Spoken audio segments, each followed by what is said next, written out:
Little girl enters police station wearing shorts held together with silver tape. What she explains causes police officer to call 911 in tears. Before we dive into the story, drop a comment below and tell us where you're watching from. Enjoy the story. It was Tuesday morning at Pinewood Police Station when Officer James Parker's life changed forever. The station was quiet, phones ringing softly in the background, the occasional shuffle of paperwork across desks. Parker had just poured his second cup of coffee when the front door burst open. A small girl, no older than 5, stumbled in. Her brown hair was tangled, her blue eyes wide with fear. But what caught Parker's attention immediately was the silver duct tape partially wrapped around her denim shorts and clutched tightly in her tiny fist. "Hey there," Parker said gently, kneeling to her level. 20 years on the force had taught him how to keep his voice calm, even when his heart was racing. "Are you okay, sweetheart?" The girl's lower lip trembled. She looked over her shoulder at the door, then back at Parker. "It's to keep Daddy away," she whispered, her voice barely audible. Parker felt his stomach drop. In that moment, the bustling station seemed to freeze. "What's your name, honey?" he asked, fighting to keep his voice steady. "Lily," she managed before her small body began to sway. Parker lunged forward just as Lily's eyes rolled back. He caught her before she hit the ground, cradling her unconscious form against his uniform. "I need an ambulance," he shouted, his professional composure cracking. "Now!" Officer Rodriguez rushed over, already dialing dispatch. "What happened?" Parker couldn't answer immediately. He was looking at the silver tape wrapped awkwardly around the child's clothing, her words echoing in his mind. When he finally spoke into his radio, requesting emergency services, his voice broke. 5-year-old female, unconscious, signs of possible distress. She mentioned her father before collapsing. As they waited for the ambulance, Parker gently brushed Lily's hair from her forehead. She was breathing steadily, but remained unconscious. The silver tape caught the fluorescent lights, reflecting like some terrible warning sign. "What kind of monster?"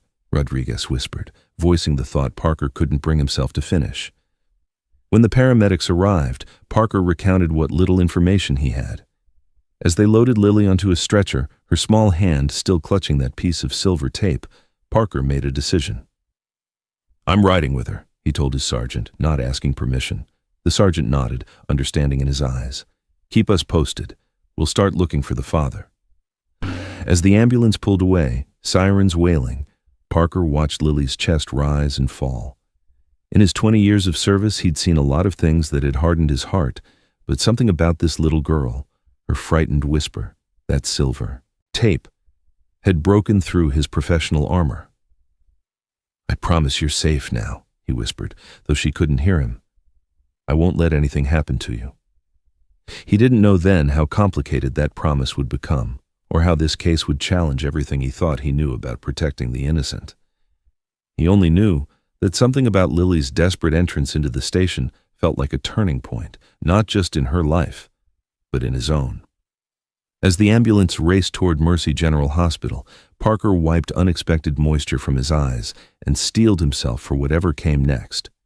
One thing was certain: he wouldn't rest until he discovered the truth behind the little girl with the silver tape. The fluorescent lights of Mercy General Hospital cast harsh shadows as Officer Parker paced the waiting room. It had been 40 minutes since they had rushed Lily through the emergency doors, and every second felt like torture. "Officer Parker?" A doctor in blue scrubs approached, clipboard in hand. "I'm Dr. Bennett. We've stabilized the child. She's dehydrated and exhausted, but physically stable." "Has she woken up?" Parker asked. "Briefly, she became agitated when we tried to remove the tape, so we left it for now." Dr. Bennett lowered her voice. "We've seen concerning cases before, but—" Parker nodded, understanding the unspoken implication. "Do we know her full name?" "Nothing yet. No identification. No records in our system matching her description." Detective Sarah Collins pushed through the double doors, her dark blazer and no-nonsense demeanor instantly recognizable. As the department's most experienced investigator for sensitive cases, her presence signaled how seriously the station was taking this situation. "Parker," she nodded, "fill me in." As Parker recounted the morning's events, Sarah's expression remained professionally neutral, but her eyes hardened. When he finished, she pulled out her phone and showed him a school photo. Is this our girl? The image showed Lily with neatly combed hair and a hesitant smile, different from the frightened child who'd stumbled into the station, but unmistakably the same. That's her. Where did you get this? Elementary school 2 miles from the station. Lily Mercer, age 5. Kindergarten teacher reported her absent today. Father called her in sick. Something cold settled in Parker's chest. The father. Robert Mercer, 34, single parent. Sarah scrolled through her notes. Currently employed at Wilson's Hardware. No criminal record, but neighbors reported hearing crying from the house frequently. A nurse approached, interrupting their conversation. She's awake, asking for her rabbit. They followed the nurse to a small room where Lily sat upright in bed, looking impossibly tiny against the white hospital sheets. The silver tape was still attached to her shorts, though hospital staff had given her a clean gown. When she saw Parker, a flash of recognition crossed her face. "Hello again, Lily," Parker said gently, sitting in the chair beside her bed. "How are you feeling?" She didn't answer, her eyes darting between the adults. "My name is Sarah," Detective Collins said, her usually brisk tone softened. "We're trying to help you, sweetheart. Can you tell us about the tape?" Lily's fingers clutched the bedsheet. "It helps," she whispered. "Helps with what?" Parker prompted. But Lily had withdrawn again, curling slightly away from them. Sarah tried a different approach. "Do you miss your rabbit? Is that a special toy?" A tiny nod. "What color is your rabbit?" "White, with one blue ear." The first complete sentence they'd heard from her. Sarah made a note. "We'll try to find him for you." As they left Lily with a kind-faced nurse who'd brought her juice, Sarah pulled Parker aside. "We need to search the Mercer house, find that rabbit, see what else is there. And we need to locate the father." "He hasn't reported her missing," Parker noted, his jaw tightening. "Actually, he has." Sarah checked her phone. "Call came in 20 minutes ago, said his daughter wasn't in her bed this morning. Claims he's been searching the neighborhood." Parker's instincts flared. "That's convenient timing." "Indeed," Sarah's expression was grim. "I've got officers watching for him. In the meantime, we need to understand what that little girl was running from."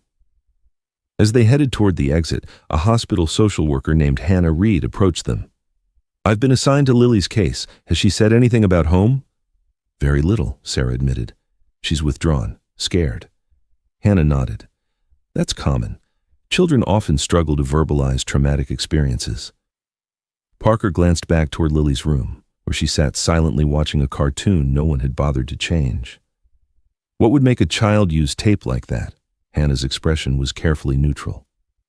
Children sometimes develop unusual coping mechanisms when they feel unsafe. The tape might represent security to her, or a barrier.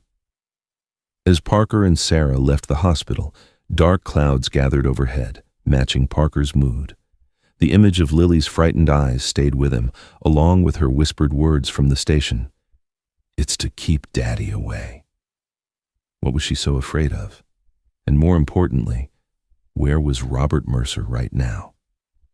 The Mercer house sat at the end of Maple Street, a modest blue bungalow with white trim and a neglected lawn. Yellow police tape now cordoned off the property, a stark contrast to the neat suburban homes surrounding it. "Neighbors say Robert Mercer moved here 3 years ago with his daughter and wife," Sarah explained as she and Parker approached the front door. "Wife left about 8 months back. No forwarding address." Parker noted the worn welcome mat and faded children's chalk drawings on the driveway. "Any domestic disturbance calls to this address?" 2 noise complaints, both. Times officers reported it was the child having severe tantrums. No charges filed. Inside, the house told a complicated story. The living room was reasonably tidy. A worn sofa, bookshelves with children's books, and framed photos of Lily at various ages. A woman appeared in the earlier photos but was absent from recent ones. "Check this out," Sarah called from the hallway. Parker joined her outside a bedroom door painted with butterflies and rainbows. The door had 3 locks, all on the outside. "Why would someone need to lock a 5-year-old in her room?" Parker's voice was tight with controlled anger. They entered carefully. Lily's room was a study in contradictions. The walls were painted a cheerful yellow, with glow-in-the-dark stars on the ceiling. A bookshelf overflowed with children's stories, but the window had child-proof locks and sound-dampening panels covered one wall. Found the rabbit, Sarah said, holding up a well-loved stuffed animal with a blue ear. Parker opened the closet door and froze. Inside hung a row of neatly organized clothes, but what caught his attention was a roll of silver duct tape sitting on the shelf. Matches what she had at the station, he said, bagging it for evidence.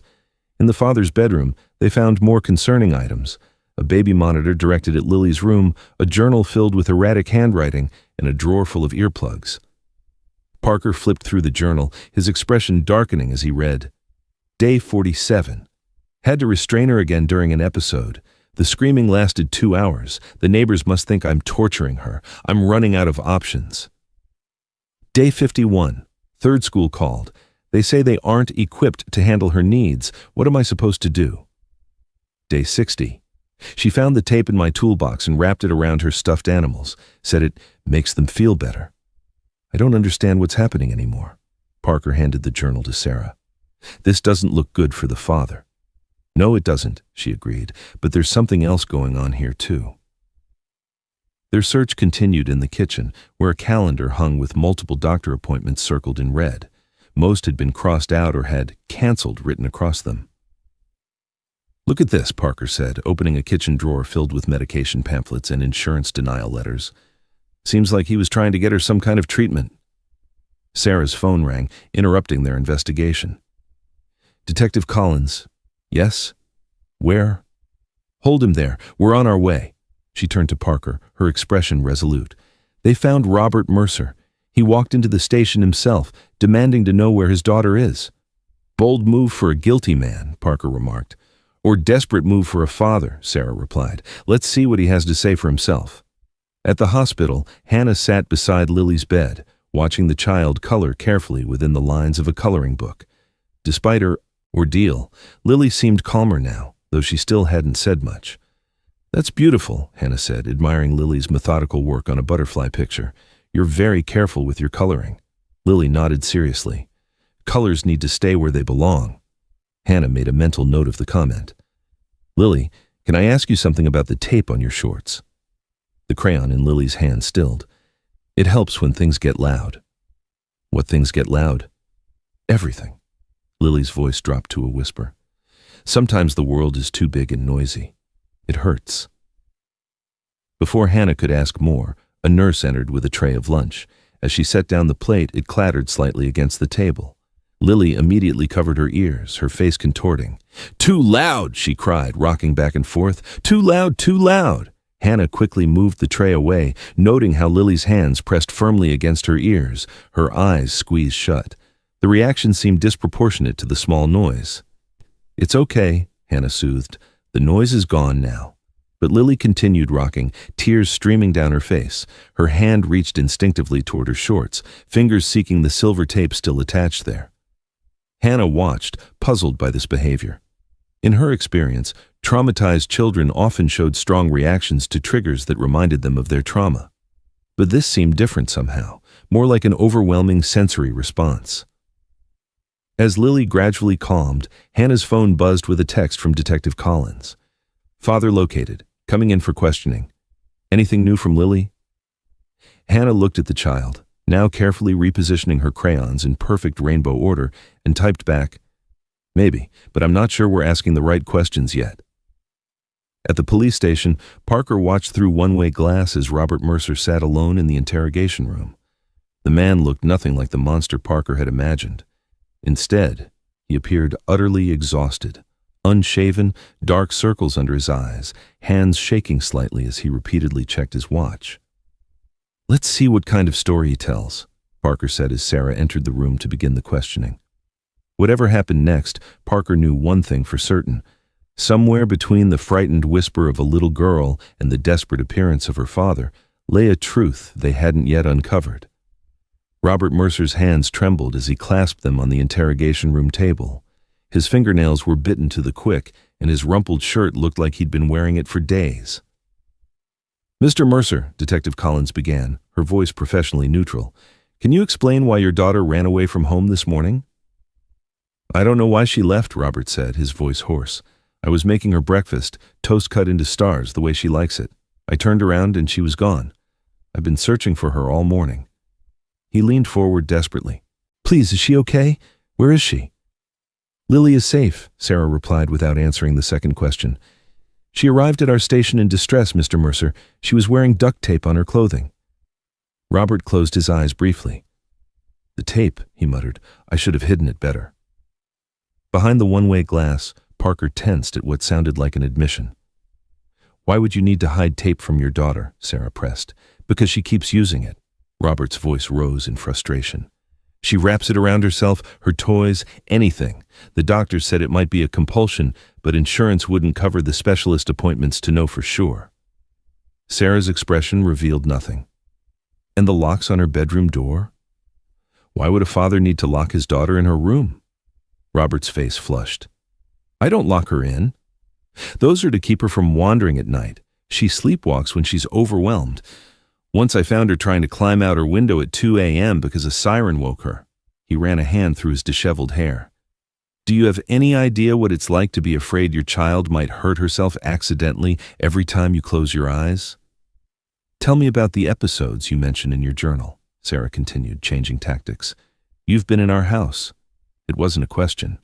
It's not what you think. Then explain it to me. Robert took a deep breath. Lily has meltdowns. That's what one doctor called them. Sometimes something sets her off. A sound, a smell, a texture, and she just can't handle it. She screams for hours. Nothing calms her. And how do you handle these meltdowns? I've tried everything.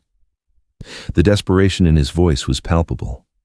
Comfort rooms, weighted blankets, noise-canceling headphones. Sometimes I have to just let her work through it in her room, because touching her makes it worse.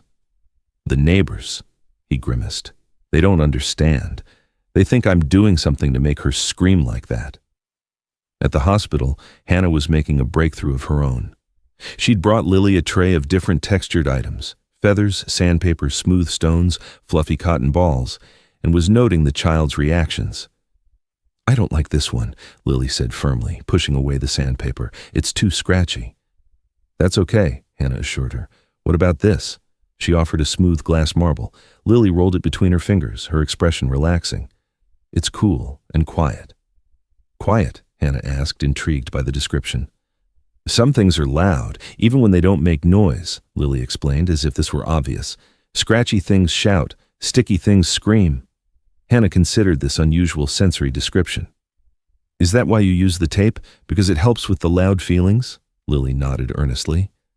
It hugs me tight and makes the buzzing stop. The social worker made careful notes. This sounded like sensory processing language, not trauma response. Lily, does your daddy understand about the loud feelings? Lily's face clouded. He tries, but sometimes he gets sad and tired because I can't stop screaming. Her lower lip trembled. I don't mean to be bad. You're not bad, Hannah assured her quickly. The other school said I was bad. That's why they made me leave. Back at the police station, the interrogation continued. 3 schools in 2 years, Mr. Mercer, Sarah noted. That's unusual. Robert's shoulders slumped. They kept saying they couldn't accommodate her behavioral issues. One teacher suggested medication, but the pediatrician said she was too young. Another recommended a special evaluation that cost thousands of dollars. Bitterness crept into his voice. Easy to recommend when you're not a single dad working 60 hours a week to keep a roof over your heads. And Lily's mother, Sarah asked. Where is she in all this? A flash of anger crossed Robert's face. Claire couldn't handle it. Lily was always too much for her, too loud, too intense, too needy. When the 3rd school asked us to withdraw Lily, Claire packed her bags the same night, said she needed a break. His laugh was hollow. That was 8 months ago. Outside in the observation room, Parker turned to Officer Rodriguez. Pull everything you can find on the mother, Claire Mercer. Employment records, credit card transactions, new addresses. You think she might know something? Rodriguez asked. Parker's expression was grim. I think a mother doesn't just abandon her child without a reason. Meanwhile, Sarah slid the journal across the table. You wrote that you had to restrain your daughter. What exactly does that mean, Mr. Mercer? Robert stared at the journal, then at Sarah. When Lily gets overwhelmed, sometimes she hurts herself, bangs her head against the wall, scratches until she bleeds. The developmental pediatrician showed me how to safely hold her until the episode passes. His voice broke. Do you think I enjoy having to bear hug my screaming child until she exhausts herself? Do you think that's what I imagined parenthood would be? For the first time, Sarah's professional mask slipped slightly. Why didn't you ask for help? I did. Doctors, schools, social services, no one had answers. Just wait lists and referrals and bills I couldn't pay. Robert's eyes filled with tears. And every time I reached out, someone would look at me like you're looking at me right now. Like I must be doing something wrong for my child to be struggling so much. As Sarah continued the questioning, Parker's phone buzzed with a text from Hannah. Need to talk. Something doesn't fit the initial narrative. Lily may have sensory processing issues. Parker stared at the message, then back at Robert Mercer's desperate face through the glass. For the first time since Lily had stumbled into the station that morning, a flicker of doubt crept into his mind. What if they were looking at this all wrong? The hospital cafeteria buzzed with afternoon activity as Parker sat across from Hannah, a forgotten coffee cooling between them. Rain tapped gently against the windows, creating a soothing rhythm at odds with the tension in their conversation. Sensory processing issues? Parker repeated, trying to understand. What exactly does that mean? Hannah placed a folder on the table. It's a condition where the brain has trouble receiving and responding to information that comes in through the senses. Some children experience everyday sensations, sounds, smells, textures, with overwhelming intensity. And you think Lily has this? I'm not qualified to diagnose, but her behaviors are consistent with it. Hannah opened the folder, revealing her careful notes. She describes certain textures as screaming, even when they make no sound. She becomes extremely distressed by small noises that wouldn't bother most people. And most telling, she seeks deep pressure stimulation. The tape, Parker realized. Hannah nodded. The pressure from the tape might create a calming sensation for her. It's actually a recognized therapeutic technique, though usually with proper weighted blankets or compression vests, not duct tape. Parker thought of the locks on Lily's bedroom door, the sound-dampening panels, the earplugs in Robert's drawer. Could those be attempts to manage sensory issues rather than signs of something sinister? This changes things, he admitted reluctantly. Maybe, Hannah cautioned, or maybe it's part of a more complicated picture. Children with sensory issues can still be mistreated, and Robert Mercer's isolation and frustration are concerning, regardless. What would a parent need to do for a child like Lily? Ideally, occupational therapy, possibly speech therapy, a sensory-friendly environment, perhaps medication depending on any accompanying conditions. Hannah's expression grew troubled. All expensive, all requiring diagnosis, all potentially inaccessible without insurance or resources. Parker's phone rang, Sarah calling from the station. We've got a problem, she said without preamble. The story's leaked to the press. Child found with tape is running on the evening news, with heavy implications about the father. Parker swore under his breath. They're painting him as guilty before we even know what happened.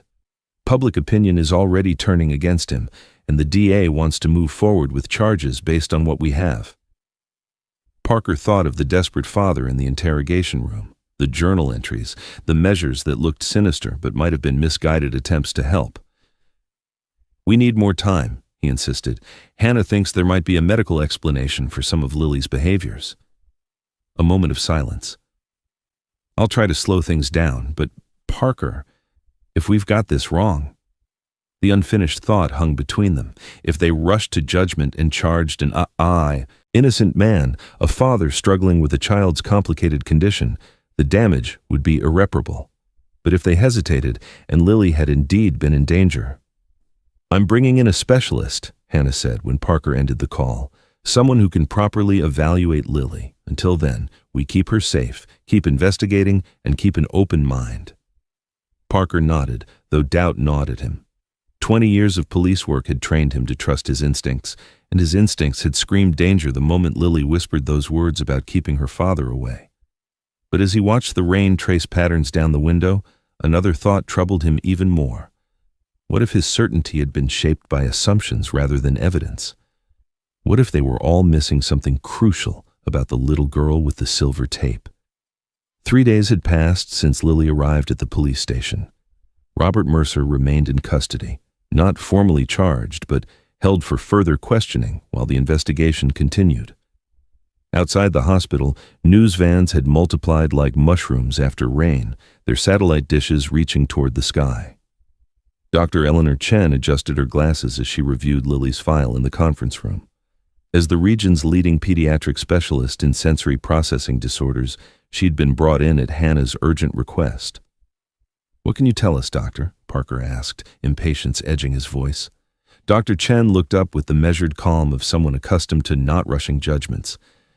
"I've only had one session with Lily, so I can't offer a definitive diagnosis yet, but I observed several classic indicators of sensory processing difficulties." She opened her tablet, showing a video of Lily in the hospital playroom. On screen, the child covered her ears when the air conditioning cycled on, a sound barely perceptible to the adults watching. "Notice her reaction to this minor environmental change," Dr. Chen pointed out. And here, the video showed Lily becoming increasingly agitated when asked to play with finger paints, eventually pushing the table away in distress. "That's just a child who doesn't like to get messy," Sarah suggested. "Perhaps," Dr. Chen acknowledged, but combined with her other behaviors, toe walking, seeking deep pressure, extreme sound sensitivity, it suggests her nervous system processes sensory input differently than most people's. Parker leaned forward. "Could that explain the tape?" "Possibly. Deep pressure can be very calming for children with sensory processing challenges. It's why weighted blankets and compression vests are therapeutic tools." Dr. Chen hesitated. "The concerning part is that someone with proper knowledge wouldn't use duct tape as a solution," Hannah interjected. "Robert claims he couldn't afford proper evaluation or equipment. The tape might have been Lily's own solution that he didn't discourage." Sarah remained skeptical. "Even if Lily has this condition, it doesn't explain why she specifically said the tape was to keep Daddy away." An uncomfortable silence fell over the room. "Children's statements can be complex," Dr. Chen said finally. "They might repeat things they've heard, use language literally, or express ideas in ways that make sense to them but are easily misinterpreted by adults." "So what now?" Parker asked. "I'd like to conduct a full evaluation with specialized tools we didn't have in our first session," Dr. Chen replied, "and I'd recommend speaking with the father directly about Lily's sensory needs." Sarah shook her head. "The DA won't allow that kind of contact yet." Outside in the hospital corridor, a commotion erupted. Parker opened the conference room door to find a nurse trying to calm a distraught Lily. "What's going on?" he demanded. "She was watching TV in the children's ward," the nurse explained. "A news story came on about her case. She saw her father's picture on screen and became extremely upset." Parker knelt beside the crying child. "It's okay, Lily. You're safe here." "I want my daddy," Lily sobbed, her small body shaking. "He sings the quiet song when things get too loud." "Quiet song?" Hannah asked gently. "When the buzzing gets too big inside me," Lily hiccuped between tears. "Daddy sits outside my door and sings until it's quiet again." Parker and Hannah exchanged glances. This was the first time Lily had mentioned her father in a positive context. Later, as evening settled over the hospital, Parker stood at the window watching raindrops race down the glass. The case that had seemed so clear that first morning had grown murkier with each passing day. His phone buzzed. A text from Officer Rodriguez. "Found Claire Mercer, living in Seattle. New name, new boyfriend. She's agreed to talk tomorrow." Parker pocketed his phone, his mind racing. What would Lily's mother reveal about the situation they'd all misunderstood? And more troublingly, what damage had already been done by their rush to judgment?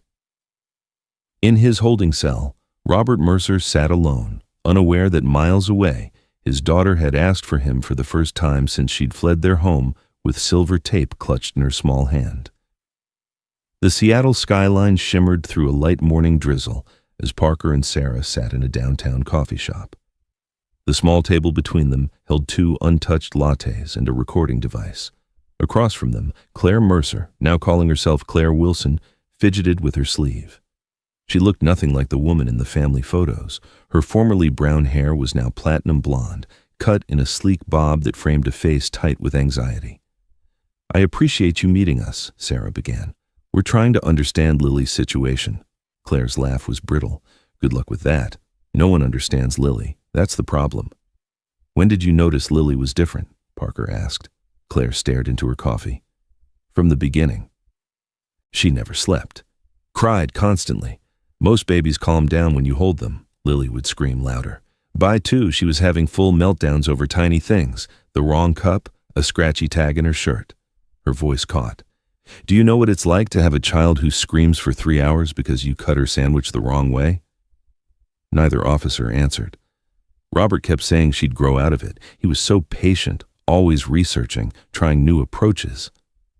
Claire's expression hardened. But patience doesn't fix a broken child. Parker tensed at the phrase. Lily isn't broken. She may have sensory processing issues. Is that what they're calling it now? Claire laughed again, that same hollow sound. We saw 6 different doctors, got 6 different opinions. Meanwhile, our lives fell apart. Friends stopped inviting us places. We couldn't take Lily to restaurants or stores without meltdowns. I lost my job because of all the emergency calls from preschool. That must have been difficult, Sarah acknowledged. Difficult? Claire's voice rose slightly. It was impossible. Robert became obsessed with solving Lily, like she was a puzzle. Our marriage was collateral damage. So you left, Parker stated, unable to keep judgment from his tone. Claire's eyes flashed. Yes, I left. Call me a monster if you want. Plenty have, but I was drowning. And Robert? Sarah prompted. How did he handle Lily's challenges? Too well. Claire's answer surprised them both. He adapted everything for her, the house, his schedule, his entire life, the sound panels, the routine charts, the special diets. He tried it all. She hesitated. Maybe too much. I worried he was enabling her instead of forcing her to adjust to the real world. Was he ever aggressive with her? Parker asked directly. Robert? Claire looked genuinely shocked. Never. If anything, he was too gentle. Wouldn't even raise his voice when she was destroying the house during a meltdown. Parker and Sarah exchanged glances. This wasn't the testimony they'd expected. The silver duct tape, Sarah said. Did Lily use it when you still lived at home? Claire frowned. No, that started after. Wait, what about duct tape? Parker explained how Lily had arrived at the station, what she'd said about the tape keeping Daddy away. Claire went very still. She didn't mean it that way. What way did she mean it? Lily takes things literally, always has. Claire closed her eyes briefly. When she was 4, she had this phase where she thought monsters came out of the heating vents. Robert showed her how to keep the monsters away by imagining a special shield around her bed. Understanding dawned on Parker. So if she said the tape was to keep Daddy away, she probably meant away from something, Claire finished, not away from her. She shook her head. Robert would never hurt her, but he couldn't fix her either. No one can. Back at the hospital, Dr. Chen conducted her comprehensive evaluation. Lily sat surrounded by specialized testing materials, responding to various sensory challenges while the doctor took careful notes. When Lily began to show signs of distress during a sound sensitivity test, Dr. Chen immediately provided noise-canceling headphones. The child's relief was immediate and visible. These help? Dr. Chen asked. Lily nodded emphatically. The world gets quieter, like when I use my special tape.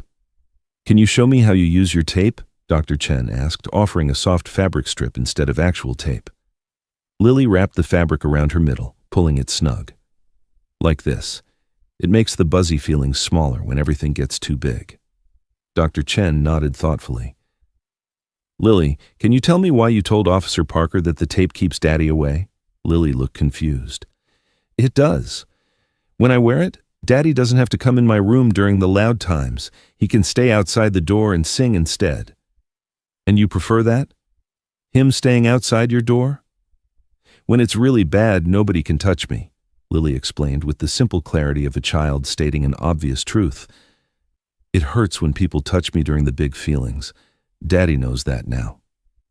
Dr. Chen made a final note in her file, her expression grave.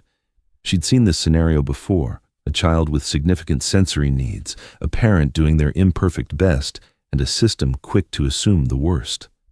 Outside Lily's hospital room, Hannah intercepted Parker as he returned from Seattle. "We have a problem," she said quietly. "The DA is moving forward with charges tomorrow. They're calling it child endangerment through improper restraint." Parker's jaw tightened. "Based on what? We still don't have a clear picture." "Based on public pressure and preliminary evidence, the tape, the locks, the journal entries." Hannah's eyes reflected his own growing doubt. "They're building a case on assumptions, Parker." "Then we need more than assumptions to stop it," he said firmly. "What did Dr. Chen find?" "She's finalizing her report now, but Parker—" Hannah hesitated. "What if we've been part of something terrible here? What if we've separated a child from the only parent who truly understands her needs?" The weight of that possibility settled heavily between them as they watched Lily through the doorway, carefully lining up her crayons by color, alone in a room full of people who were still learning how to understand her world. Morning sunlight filtered through the blinds of District Attorney Victor Rollins' office, casting striped shadows across the conference table where Parker, Sarah, and Dr. Chen sat with their evidence laid out before them. "Let me get this straight," Rollins said, leaning back in his chair. "You're asking me to drop the case against Robert Mercer, a case the public is watching closely, based on a medical theory?" "Not a theory," Dr. Chen corrected firmly. "A medical diagnosis. Lily Mercer has severe sensory processing disorder with hyperacusis, extreme sensitivity to sounds, and tactile defensiveness." She slid her comprehensive report across the table. "The behaviors initially interpreted as signs of mistreatment are actually consistent with both Lily's condition and her father's attempts to manage it without proper resources." Rollins skimmed the document skeptically.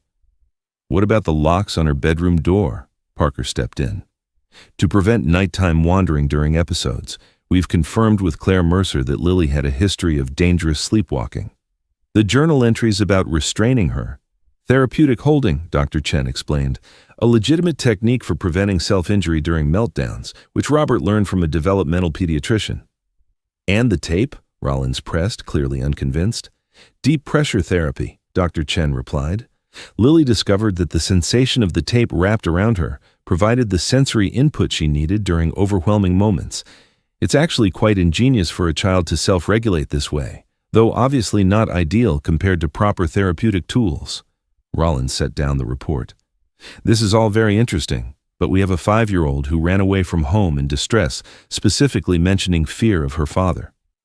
"She didn't say she feared him," Parker countered, surprising himself with his vehemence. "She said the tape was to keep Daddy away. We now understand she meant it kept him from needing to enter her room during sensory meltdowns, when physical touch is painful for her," Sarah added. "We have Claire Mercer's testimony that Robert was never aggressive with Lily, only overwhelmed by her needs." Rollins drummed his fingers on the desk. "The media has already painted him as a monster." "Because we led them there," Parker said quietly. "We assumed the worst based on appearances." "The public isn't going to understand sensory whatever disorder," Rollins argued. "They understand a scared little girl with tape." "Then help them understand," Dr. Chen challenged. "This is an opportunity to educate people about invisible disabilities and the challenges families face when seeking support." Parker watched Rollins weigh political expediency against justice. After an uncomfortable silence, the DA sighed. "I need to consult with my team. In the meantime, Robert Mercer stays in custody." As they left the office, Parker's frustration boiled over. Another night that child spends without the one person who understands her needs. "We're making progress," Sarah assured him. "The DA is at least considering the new evidence." "Meanwhile, a man's reputation is being destroyed by the hour," Parker said bitterly. "Have you seen the news? They're calling him Tape Dad now." At the hospital, Hannah sat with Lily, who was experiencing another difficult day. The child rocked back and forth on her bed, hands pressed against her ears, though the room was quiet. "The buzzing is big today," Lily whispered when Hannah asked what was wrong. "Is there something that would help?" Hannah asked gently. Lily's eyes filled with tears. "Daddy knows how to fix it. He sings the quiet song and makes me a tight blanket burrito." Hannah's heart ached for the child's distress. "Would you like me to try singing?" Lily shook her head. "It's not the same song." Dr. Chen entered with a weighted blanket, one of the therapeutic tools she'd brought for Lily's evaluation. "Let's try this instead of tape, Lily." With Hannah's help, she wrapped the blanket around Lily's small shoulders. The effect was almost immediate. Lily's breathing slowed and her rocking gradually ceased. "It hugs me all over," she said with surprise, "like my tape, but better." Dr. Chen smiled. "This is what your daddy was trying to help you with. There are special tools like this blanket that can make the buzzing feelings quieter." "Can Daddy come see my new blanket?" Lily asked hopefully. The adults exchanged pained glances. "We're working on that, sweetie," Hannah promised, though the words felt hollow. That evening, Parker visited Robert in his holding cell. The man looked worse than ever, unshaven, exhausted, hope draining from him by the hour. "We're making progress with your case," Parker told him, sitting across the small table. "Dr. Chen has diagnosed Lily with sensory processing disorder." Robert's laugh was bitter. "I've been telling anyone who would listen that something wasn't right for years." "Why didn't you seek proper help?" Parker couldn't help asking. "You think I didn't try?" Robert's voice cracked. 6 doctors, 3 schools, endless waiting lists for specialists, insurance denials. I was drowning in medical bills while working overtime just to keep a roof over our heads. He met Parker's gaze squarely. "Do you know what it's like to watch your child suffer and have everyone, doctors, teachers, your own wife, tell you you're either imagining it or causing it?" Parker had no answer. "How is she?" Robert asked, vulnerability replacing his anger. "Struggling," Parker admitted. "She misses you, asks for your quiet song." Robert's composure finally broke. He covered his face with his hands, shoulders shaking with silent sobs. "It's Somewhere Over the Rainbow," he said when he could speak again. "I've sung it to her every night since she was born. It's the only thing that helps when the world gets too loud for her." As Parker left the holding cell, the weight of their collective misjudgment sat heavy on his shoulders. They had torn apart a family based on assumptions and appearances, and now faced the challenge of putting it back together, if it wasn't already too late. The hospital conference room had been transformed into an impromptu courtroom. District Attorney Rollins sat at one end of the long table, flanked by his assistants. At the other end sat Judge Martha Winters, known for her no-nonsense approach to family court matters. Between them, the key players gathered: Parker, Sarah, Hannah, Dr. Chen, and Robert's court-appointed attorney, Laura Diaz. Robert himself sat apart, still in custody, but permitted to attend this emergency hearing. His gaze kept drifting to the door, hoping for a glimpse of Lily, though he'd been told she wouldn't be present. "This is highly unusual," Judge Winters noted, reviewing the hastily assembled files before her. "But given the circumstances and Dr. Chen's concerns about the child's welfare, I've agreed to hear this petition for immediate reconsideration of custody." D.A. Rollins cleared his throat. "Your Honor, while we appreciate Dr. Chen's expertise, the state maintains that Robert Mercer's methods of handling his daughter's condition, particularly the use of duct tape as a restraint, constitute endangerment."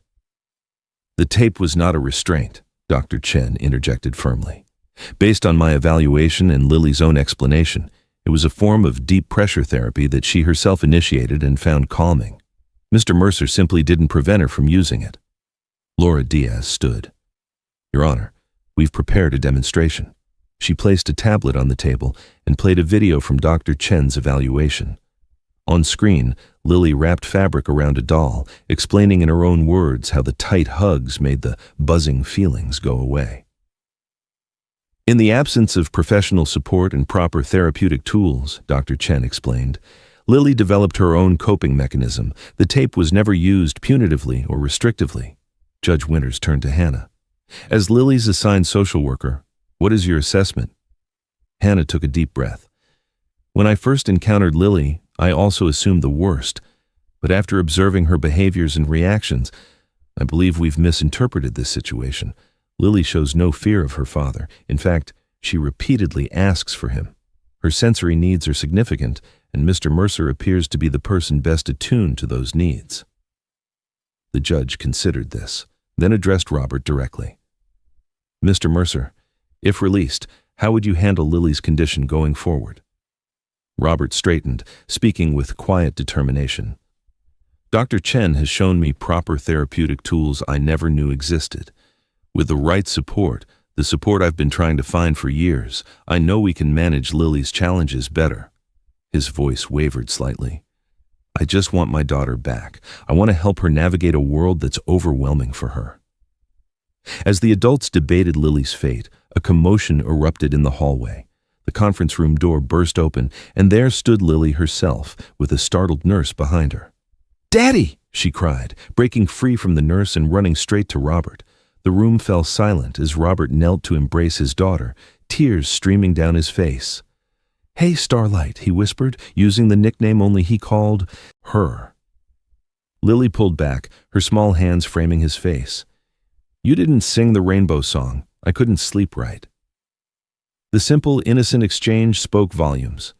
Judge Winters observed the reunion, noting how Lily melted into her father's embrace without a trace of fear. "I believe I've seen enough," she said quietly. The adults watched as father and daughter clung to each other, two pieces of a puzzle that only fit together, finally reconnected after a storm of misunderstanding that had nearly washed them both away. 3 weeks later, Parker stood on the front porch of the Mercer home, a gift bag dangling from his fingers. The house looked different now. Bright flowers lined the walkway, and a new welcome sign hung on the door. He hesitated before knocking. This wasn't an official visit, and he wasn't sure how welcome he'd be. Robert opened the door, surprise crossing his face. "Officer Parker." "Just Parker today," he said, offering the gift bag. "I wanted to see how you and Lily are doing." Robert's expression softened as he accepted the package. "We're getting there. One day at a time." He stepped aside. "Would you like to come in?" The living room had been transformed with soft lighting, organizing bins for Lily's toys, and what appeared to be a small sensory corner with cushions and fidget tools. Through the open kitchen door, Parker glimpsed Lily carefully arranging apple slices on a plate, wearing noise-canceling headphones decorated with rainbow stickers. "From Dr. Chen's clinic," Robert explained, following Parker's gaze. "They've been amazing. Proper diagnosis, therapy twice a week, parent support groups." He shook his head in wonder. "Everything I was trying to find for years." Parker nodded, guilt and relief mingling in his chest. "I'm glad you're getting support now." As Lily noticed him, she removed her headphones and approached cautiously. "Hello, Lily," Parker said gently. "I brought you something."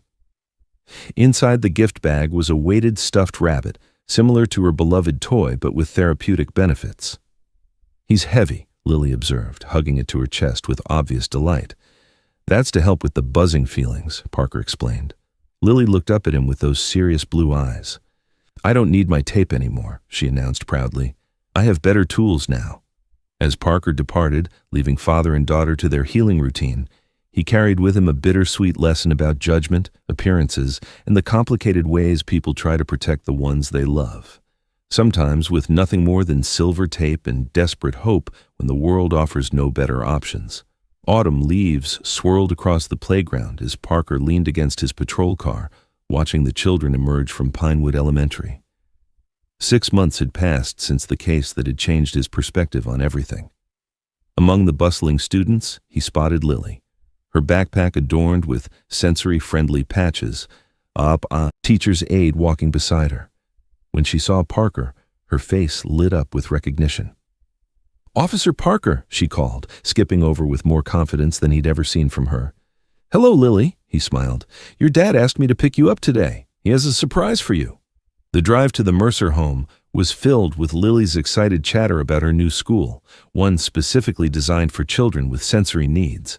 Parker marveled at the difference in the child who had once been too overwhelmed to speak. As they pulled into the driveway, Lily gasped. There in the front yard stood a beautiful wooden playhouse painted in soothing colors with a sign reading, "Lily's Quiet Space." Robert emerged from behind it, grinning. "What do you think, Starlight?" "It's mine," she whispered in awe. "All yours, for when the world gets too loud." He knelt beside her. "And guess who helped build it?" Parker hadn't planned to stay for the celebration, but as he watched Lily explore her safe space, a sanctuary built by a community that had once judged her father so harshly, he realized some stories do find their way to healing, even when they begin with silver tape and misunderstandings. "Ladies and gentlemen, thank you for coming today." Officer Parker stood at the podium in the Pinewood Community Center, facing a room filled with police officers, social workers, teachers, and medical professionals. 1 year had passed since Lily Mercer had stumbled into the police station with silver tape on her clothing. "We're here to launch the Sensory Awareness Training Program," Parker continued, a collaboration between law enforcement, schools, and healthcare providers to better recognize and respond to children with sensory processing needs. In the front row sat Robert and Lily Mercer. At 8 years old now, Lily looked remarkably different. Confident, wearing her noise-canceling headphones without self-consciousness, a therapy dog named Whisper sitting calmly at her feet. "Most of you know the story that inspired this program," Parker acknowledged. "What began as a suspected case of mistreatment turned out to be something entirely different. A desperate father doing his best without resources, and a child trying to navigate a world that felt overwhelming." Dr. Chen took the stage next, presenting slides that showed how sensory behaviors could be misinterpreted by untrained observers. "The goal isn't just awareness," she explained. "It's building bridges between systems that often operate in isolation." During the break, Parker found Lily by the refreshment table, carefully selecting only the yellow crackers. "Yellow tastes the happiest," she informed him seriously. Parker smiled. "I've never thought about foods having feelings." "Everything has feelings if you pay attention," Lily replied with the simple wisdom of children. Robert joined them, pride evident in his eyes. "Lily's going to help with the children's portion of the training. She's made a picture book explaining how sensory differences feel." "It's called The World is Sometimes Too Loud," Lily announced. "Officer Parker is in it. He started out grumpy but learns to listen better." Parker laughed. "That sounds about right." As the training resumed, Parker watched from the side as Robert took the podium, no longer the desperate father he'd first encountered, but an advocate speaking confidently about supporting children with invisible differences. "The silver tape that once seemed like evidence of something terrible," Robert told the audience, "was actually the beginning of something important. A conversation about how we see or fail to see the challenges some families face." Later, as participants practiced with sensory simulation tools, headphones that amplified sounds painfully, scratchy fabrics that created tactile discomfort, many began to understand, for the first time, how overwhelming ordinary environments could feel to children like Lily. "I never would have recognized the signs," one officer admitted to Parker.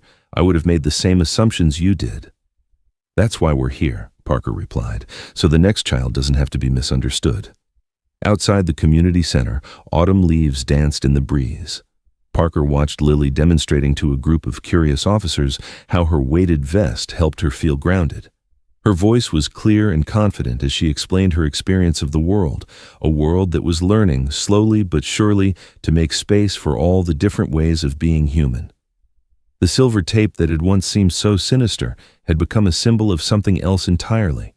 The lengths to which people will go to help themselves and those they love navigate a world that wasn't built for them, and the bridges that can be built when misunderstanding gives way to compassion. 3 years had passed since the silver tape incident, and the Mercer living room was filled with colorful balloons for Lily's 9th birthday. Children from her special needs school chatted and played, each in their own unique way.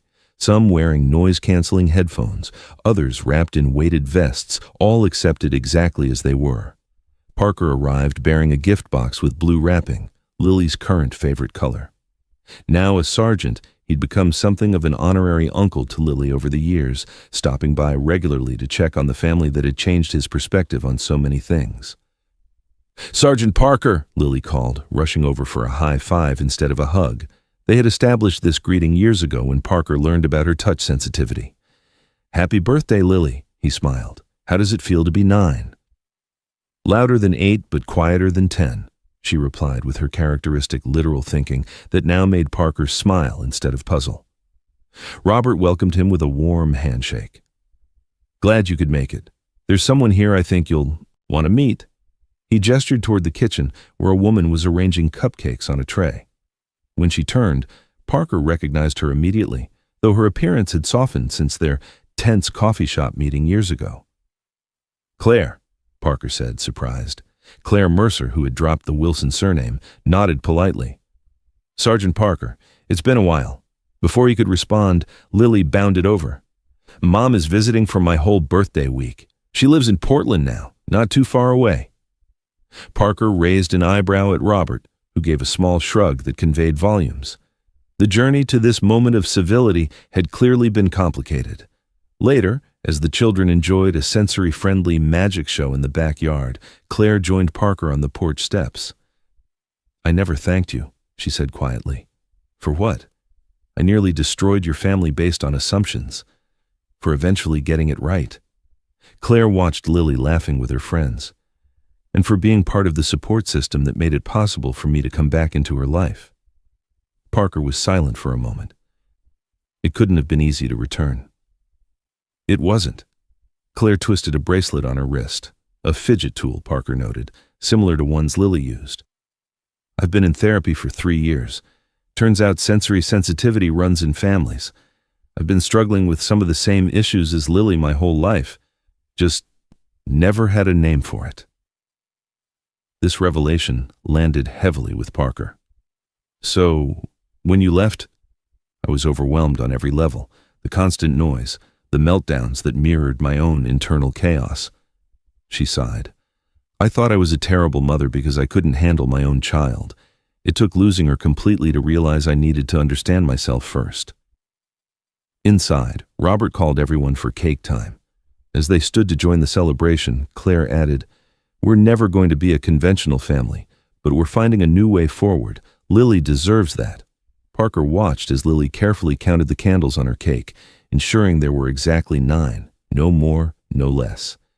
She wore her comfortable clothes, her weighted vest, and a paper crown that sat slightly askew on her head.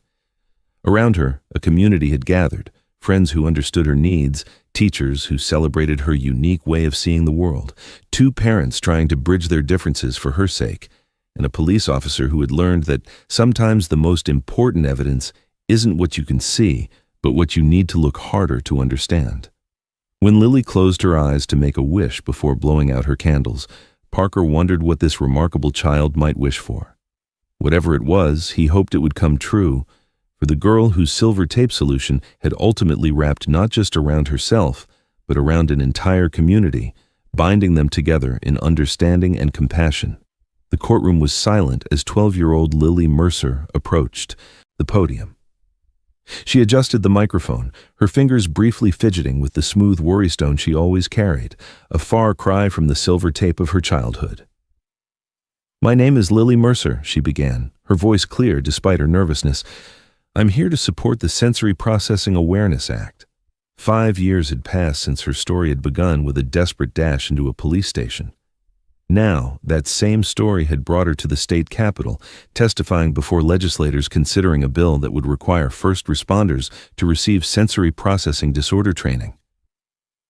In the gallery, Sergeant Parker sat beside Robert, both men watching with undisguised pride, as Lily, once unable to speak through her overwhelming sensory experiences, addressed the crowded chamber.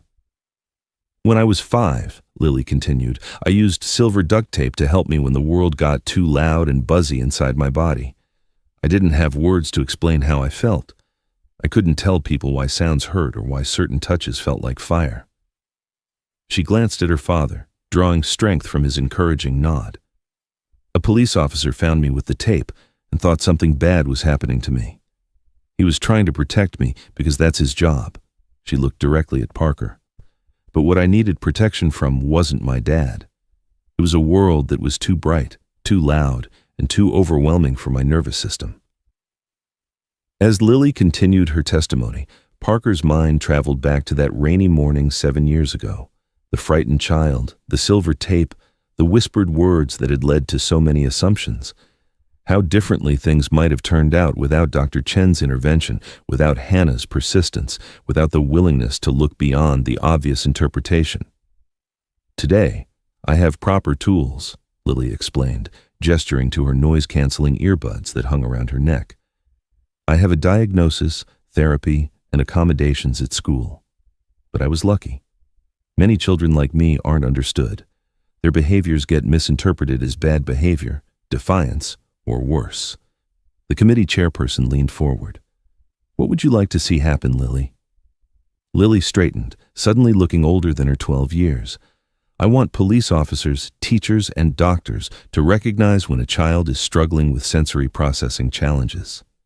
I want them to ask the right questions instead of jumping to the wrong conclusions. Her voice grew stronger.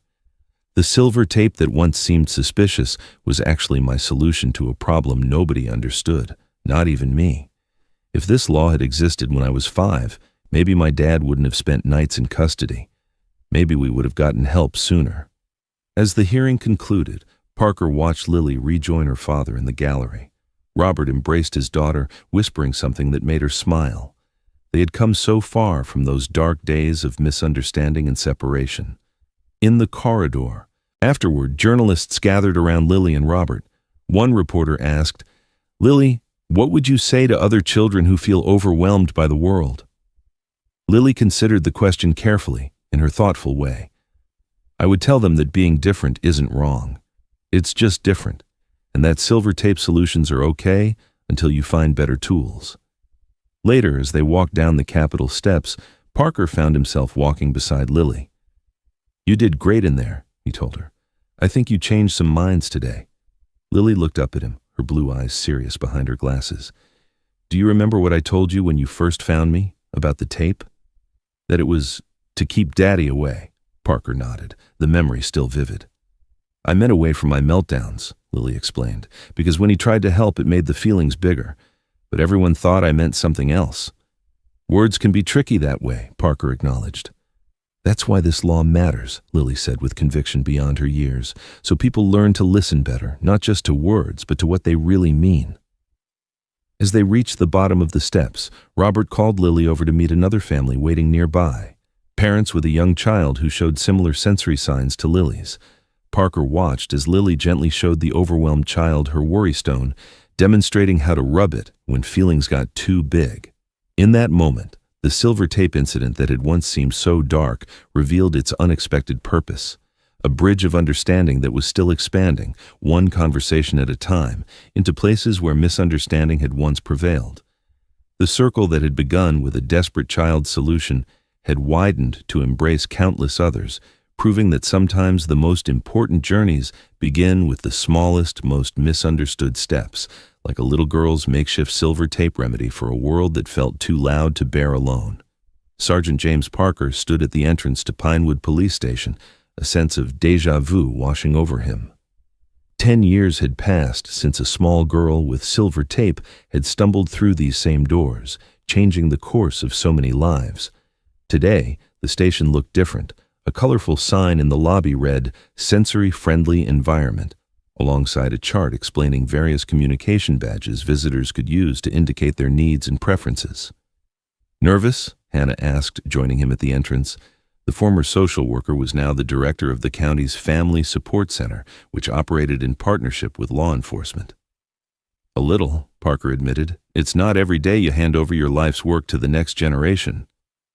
Inside, the community room was filled with proud families, officers, and community partners gathered for the official launch of the Silver Tape Project, a nationwide initiative expanding the sensory awareness training program Parker had started a decade ago.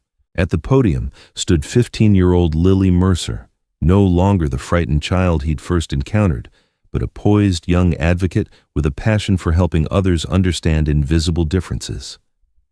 Her father, Robert, sat in the front row, camera ready, while her mother, Claire, now a regular part of Lily's life, though living separately, sat beside him. 10 years ago, Lily began, her clear voice carrying through the room, I ran into this police station wearing silver tape because I didn't have the words to explain how my body and brain experienced the world.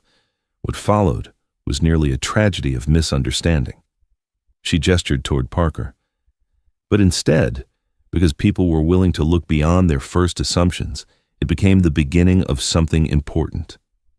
Today, the Silver Tape Project launches in 50 police departments across the country, training first responders to recognize the signs of sensory processing differences and respond appropriately. As Lily continued her presentation, Parker felt a profound sense of completion. The case that had once haunted him, the mistakes, the assumptions, the rush to judgment, had transformed into a movement that would protect countless families from similar misunderstandings. After the ceremony, as people mingled and celebrated, Lily found Parker by the refreshment table. "I have something for you," she said, handing him a small gift box.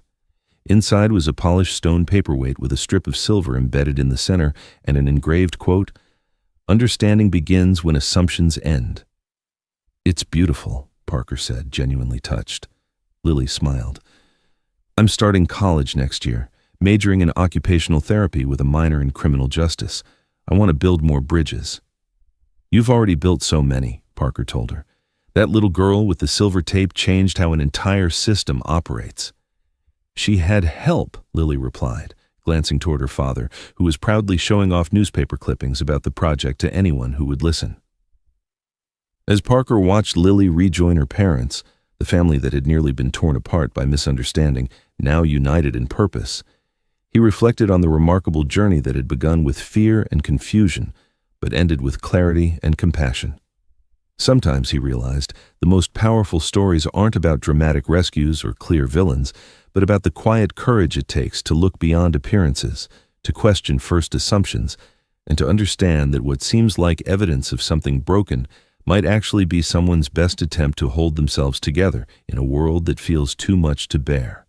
The silver tape that had once seemed so troubling had, in the end, bound them all together in unexpected ways, reminding everyone that understanding often begins in the places we least expect to find it.